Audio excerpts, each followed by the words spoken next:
Donc je suis parti l'année dernière sur mon 4e semestre de DUT GEA, option RH, au programme FEPUC qui est maintenant le BCI. Donc j'ai fait janvier à fin avril, parce que les cours se terminent là-bas le 30 avril et pas le 15 comme ici. Je suis rentré mi-mai. Le stage vous l'aurez quand même, hein, même si vous partez à l'étranger, n'espérez pas passer au-dessus. Donc pourquoi est-ce que je suis parti? Le Québec, j'y étais allé 2 semaines il y a 3 ans. J'avais trouvé ça super beau, les gens sont super gentils. Quand on a fait l'amphi RI ici, c'était intéressant. Je me suis dit c'est une grosse opportunité quand même. On me propose de partir dans un pays qui coûte cher pour faire les études. En ayant parlé avec des gens de là-bas, du coup, c'est plus de 15 000 euros l'année, enfin 15 000 $, donc à peu près 10 000 euros. Il y a des aides. Alors moi j'étais boursier sur critères sociaux, plus l'ami que j'ai eu dont Madame Schreiber pourra vous parler. Alors les cours, on vous parlait du plan de cours tout à l'heure. Alors là-bas vous avez 5 cours. 5 cours de 3 heures, donc 15 heures de cours par semaine, ça vous change beaucoup du S3 ici. Qui sera donc c'est 15 heures, 5 cours, vous n'avez pas de TD, c'est que des amphis. Après les profs font un petit peu à leur sauce. Soit c'est un amphi comme ici, mais qui dure longtemps, soit ils vous font des petits exercices en classe, des petites choses comme ça. Les cours que vous mettez sur le plan de cours, ça faut le savoir, vous ne les aurez pas forcément là-bas. Ça c'est une demande que vous faites, on vous le valide ici. Par contre là-bas, moi je suis arrivé, j'avais mis 8 cours sur mon plan de cours, il y en a 2 qui ont été retenus. Donc les autres vous choisissez sur ce qu'on vous propose. Moi j'avais 4 cours en gestion des ressources humaines, un cours en statistique. Alors il y a 2 choses. Quand vous choisissez les cours de votre spécialité, alors pour les TC, je ne sais pas comment ça se passe. FC, GMO, faites attention. C'est pas le même droit. Donc la fiscalité, il faut oublier. J'ai une pote qui avait fait ça et elle s'est ramassée méchamment. Fiscalité, droit, faut pas, c'est pas les mêmes règles ici. Et sur les statistiques, donc eux, c'était la première fois qu'ils en faisaient.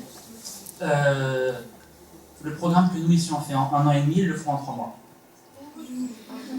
Clairement, vous l'auriez déjà fait, mais c'est pas facile. La ville, alors j'étais à Rimouski. Rimouski, ça vous parle pas, je pense. C'est la capitale du Bas-Saint-Laurent, donc c'est une région du Québec. C'est la 3e ou 4e plus grosse ville du Québec. Avant, il y a Montréal, il y a Québec. Chicoutimi, c'est une grosse ville, mais en vrai, c'est petit. La langue là-bas, moi, c'était un de mes critères décisifs. La langue officielle, c'est le français. Vu mon niveau en anglais et en espagnol, je ne pouvais pas aller autre part. Il parle français, il y a un accent qui peut déranger un petit peu, qui peut être étonnant, mais ça on s'y fait très vite. Et des fois vous allez demander de répéter, mais c'est sympa. Et puis le petit accent, moi je l'aime bien, donc quand on rentre, on manque. La ville, alors elle est juste magnifique. C'est 30 000 habitants à peu près. Vous voyez la superficie de Sceaux, bah, c'est 3, 4, 5 fois plus grand. Sauf qu'on n'est que 30 000, alors que 30 000, on s'entend. Mais les maisons ne sont pas collées, il y a toujours un grand jardin, il y a des magasins, pas comme à Paris, mais il y en a quelques-uns. Le cinéma, par contre, il y en a un seul. Le bowling, il y en a un seul. Des restaurants, il y en a quelques-uns. Les fast-food, il y en a un petit peu plus. Non, la ville est vraiment géniale.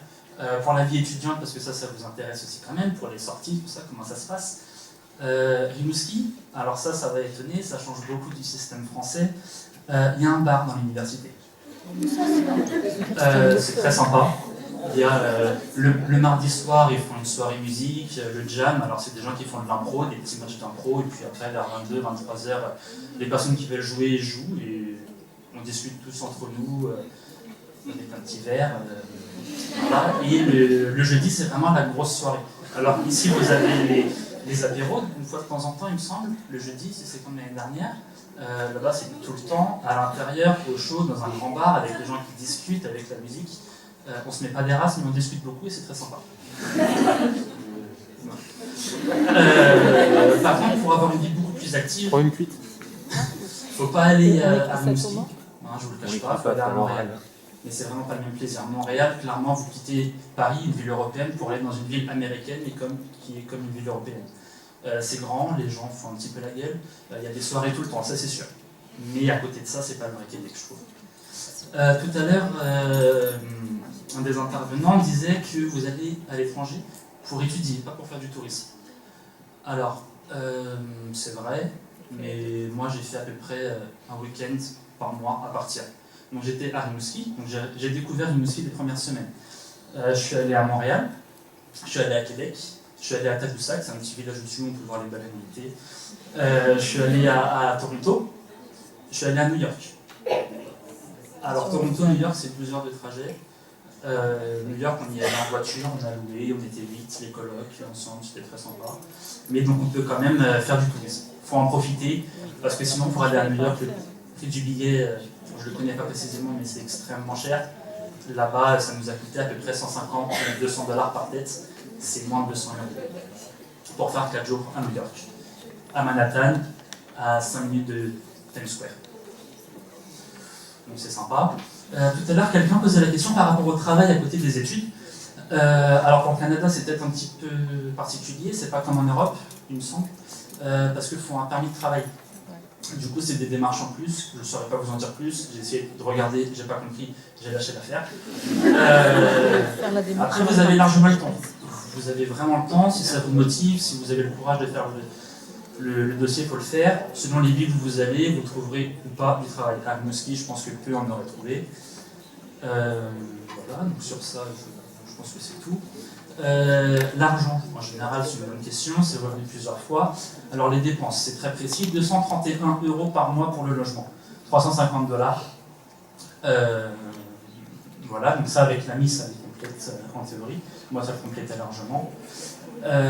En plus de ça, je comptais à peu près 150 € par mois de nourriture, en me faisant des petits plaisirs.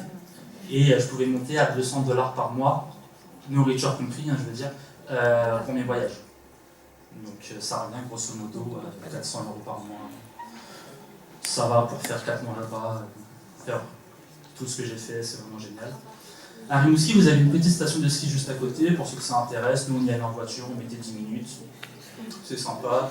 La location avec le forfait, c'est 20 $, donc il y a 15 €. Quand vous voyez le prix du forfait ici, il faut aller au Québec. C'est pas la même neige. Déjà, donc, la date du dossier, c'était en janvier, la date du dépôt de première année, pour avoir une réponse au retour des vacances. Alors, ce que je fais cette année, je suis en 3e année de licence AES à Paris 1. Juste pour finir tout à l'heure, des personnes posaient la question du diplôme qu'on a quand on va à l'étranger, l'équivalence. Vous avez le diplôme de l'UT, je le répète, vous n'avez pas le diplôme du Canada. Ça apparaît pas sur le diplôme, ça apparaît uniquement sur le CV. Après, il faut savoir le vendre. Sur le CV, ça suffit. C'est un peu triste.